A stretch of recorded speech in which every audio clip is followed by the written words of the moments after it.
Hey guys, तो स्वागत है आपका कैप्टन B2 के चैनल में, जहां आज हम स्पाइडरमैन नो वे होम के मिड क्रेडिट सीन के बारे में जानेंगे। प्लस ये भी जानेंगे कि इलेक्ट्रो जो ये नहीं जानता था कि पीटर ही स्पाइडरमैन है, तो वो कैसे डॉक्टर स्ट्रेंज के स्पेल के वजह से एमसीयू में आ गया। जबकि डॉक्टर स्ट्रेंज का ये कहना था कि जो भी हीरो या विलन ये जानता हो कि पीटर ही स्पाइडरमैन है वो यहाँ पर आ रहे हैं। बट उस पर आने से पहले मैं याद दिला दूं कि कैप्टन B2 के 500 के होने वाले हैं, तो अगर आप उन गिने चुने लोगों में से हैं जो हमारे वीडियोस को देखते हैं बट चैनल को सब्सक्राइब नहीं किया हुआ है तो कर दे, ताकि इस साल की मेहनत हमारी सफल हो जाए। एनीवेज, टॉपिक से ज्यादा ना भटकते हुए मुद्दे पे आते हैं कि स्पाइडरमैन नो वे होम के मिड क्रेडिट सीन में जो दिखाया गया उसका अर्थ क्या हुआ। एज ये दिखने में जितना सिंपल है उतना है नहीं। स्टार्ट करते हैं इस कंफ्यूजन को दूर करते हुए कि स्पाइडरमैन नो वे होम के अंदर डॉक्टर स्ट्रेंज का स्पेल जब गलत हो जाता है तो उसके बाद से वही लोग यहाँ पर आ रहे थे जो ये जानते हैं कि पीटर स्पाइडरमैन है। बट वेनम एंड एडी की दुनिया में तो वो स्पाइडरमैन है ही नहीं, या फिर ये कहें कि उसको हमें दिखाया ही नहीं गया, तो वो क्यों एंड कैसे एमसीयू में टेलीपोर्ट हो गया, चलिए जानते हैं। जिसका एक्सप्लेनेशन बहुत ही सिंपल है। एज वेनम एक सिम्बायोट है, जिसके वजह से हर सिम्बायोट जो कि कभी स्पाइडरमैन से मिला तक नहीं, वो भी स्पाइडरमैन के स्पाइडी सेंस को मात देने के तरीके को जानता है, क्योंकि ये नॉलेज को वेनम सिम्बायोट हाइव माइंड को पास ऑन करता है कि कैसे स्पाइडरमैन के स्पाइडी सेंस से बचा जाए। हाइव नॉलेज के बारे में वेनम एडी को बताने वाला रहता है। Venom to let there be Carnage के पोस्ट क्रेडिट सीन के अंदर तो हम ऐसा मान सकते हैं कि वेनम को हाइव नॉलेज की मदद से ही पीटर के बारे में पता होगा। और हाइव नॉलेज के पास ये इंफॉर्मेशन कहां से आई कि पीटर ही स्पाइडरमैन है, तो इसके लिए आपको स्पाइडरमैन 3 के वेनम को याद करना होगा, जिसके सिम्बायोट को ये पता था कि पीटर ही स्पाइडरमैन है। प्रेजेंटली यही एक एक्सप्लेनेशन है जो कि जस्टिफाई करता है कि वेनम एंड एडी एमसीयू में कैसे आए डॉक्टर स्ट्रेंज के स्पेल की वजह से। प्लस कुछ लोगों ने पूछा था कि इलेक्ट्रो को कभी भी नहीं पता चला था कि पीटर ही स्पाइडरमैन है, तो वो कैसे एमसीयू में आया, जिसका आंसर भी बहुत ही सिंपल है, जो कि है प्लॉट रिक्वायरमेंट। और इन्हीं सब की वजह से मैंने अपने रिव्यू वाले वीडियो में कहा था कि इसमें कुछ माइनर चीजें ऐसी होंगी जो कि आप मूवी देखने के दौरान तो नोटिस नहीं करोगे, एज आप उस वक्त मूवी को एंजॉय कर रहे हो एक्साइटमेंट के साथ। बट मैंने द अमेजिंग स्पाइडरमैन 2 को फिर से देखा और उसमें पाया कि जब ग्वेन स्पाइडरमैन को पीटर कहती है, उसी वक्त इलेक्ट्रो अपने आंख को खोलता है, जो कि नॉक्ड आउट था कार से ठोकर खाने के बाद, जिसको ग्वेन ही चला के लाई थी। तो मे बी उसने पीटर नाम सुना होगा बट उसका चेहरा नहीं देखा था, इसीलिए वो नो वे होम में कहता है कि मुझे लगता था कि तुम दिखने में अच्छे हो, क्वींस में रहते हो, गरीबों की मदद करते हो, तो तुम ब्लैक ही होगे।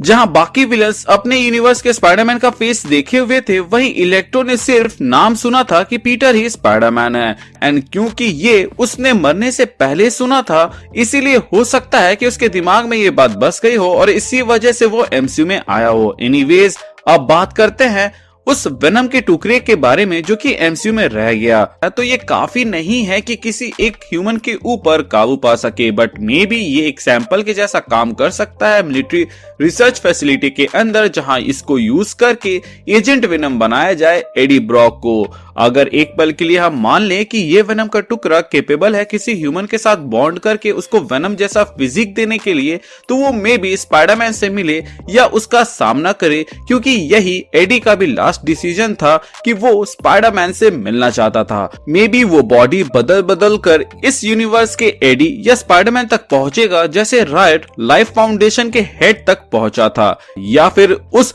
सिम्बायोट के टुकड़े को होराइजन लैब ले जाया जाएगा, जहां पर उसके ऊपर काम किया जाएगा। और ये वही जगह होगी जहां पे Peter as an intern join करेगा। वहां से वो लोग वही पुराना प्लॉट को प्ले आउट कर सकते हैं कि स्पाइडरमैन वेनम के साथ मर्ज करता है और उसके बाद से आगे के कांड होते हैं। वैसे वेनम के इस टुकड़े को एमसीयू स्पाइडरमैन के साथ तो बॉन्ड होना ही होगा, ताकि इन केस फ्यूचर में वेनम अपने यूनिवर्स में नल या किसी बड़े थ्रेट से भिड़ेगा, तो हाइव नॉलेज या कोडेक्स की मदद से वो लोग किसी तरह कोई पोर्टल या किसी और तरीके से एमसीयू स्पाइडरमैन को अपने यूनिवर्स या फिर कहें वेनम यूनिवर्स में ला सके, ताकि वो वेनम के साथ टीम अप करके उस थ्रेट से लड़े। यहाँ पर बेसिकली वेनमवर्स की कहानी उठाई जा सकती है, जहाँ पर हर वो कैरेक्टर जो कभी सिम्बायोट का होस्ट बना हो, वो एकजुट होते हैं एक बड़े थ्रेट से निपटने के लिए, जो कि कॉमिक्स के अंदर तो पॉइजन था लेकिन मूवी के अंदर नल भी हो सकता है। सोनी वाले सिम्बायोट वर्सेस सिम्बायोट 2 बार दिखा चुके हैं एंड उसकी थर्ड फिल्म में भी अगर वो लोग वेनम वर्सेस टॉक्सिन करेंगे तो मुझे नहीं लगता कि वो मूवी ज्यादा चलेगी। वेनम 1 में सिम्बायोट के बारे में एक ब्रीफ आइडिया हमें हो गया था, तो वेनम 2 के अंदर एडी एंड वेनम के रिलेशन पर फोकस किया गया था। सो वेनम 3 में हम उसके कैरेक्टर डेवलपमेंट में नहीं बल्कि एक डिफरेंट चीज या फिर कहे हाई स्टेक्स देखना पसंद करेंगे। वेनम वर्सेस स्पाइडरमैन एक ऑप्शन है, but Venom the lethal protector versus Knull the symbiote god best option मुझे लगता है। एमसीयू में वेनम दिखाने से बेहतर ऑप्शन होगा कि वो लोग एजेंट वेनम को दिखाए, क्योंकि उसको लाइव एक्शन में अभी तक नहीं दिखाया गया है। प्लस ये कुछ डिफरेंट होगा। Spiderman versus venom and Spiderman के साथ वेनम को तो हम लोगों ने स्पाइडरमैन 3 के अंदर देखा हुआ है। प्लस एडी ब्रॉक जो कि एक रिपोर्टर है, वो कैसे वेनम के साथ मिलकर लीथर प्रोटेक्टर और एक एंटी हीरो का जैसा काम करता है, वो हम लोगों ने उनकी मूवीज में देख लिया है। बट जो नहीं देखा है वो है एजेंट वेनम को, जो कि बहुत कूल हो सकता है, बट एमसीयू के अंदर जो फ्लैश थॉम्पसन का कैरेक्टर है उस पर सूट नहीं करेगा। इसीलिए उसकी जो कॉमिक स्टोरी है कि वो आगे जाके मिलिट्री ज्वाइन करता है और फिर पैर खो देता है और उसके बाद उसको वेनम सिम्बायोट के साथ बॉन्ड करा के एजेंट वेनम बनाया जाता है, उसको एमसीयू के अंदर एडी ब्रॉक को दिया जा सकता है या फिर किसी और कैरेक्टर को। खैर ये तो मार्वल और सोनी वालों के हाथ में है कि वो हमें वेनम दिखाएंगे कि एजेंट वेनम, लेकिन आप हमें कमेंट सेक्शन के जरिए बता सकते हैं कि आप क्या देखना पसंद करेंगे। खैर पॉसिबिलिटी तो कई सारे हैं, जिसमें से जो भी मुझे लगा वो मैंने आप लोगों को यहाँ पे बता दिया।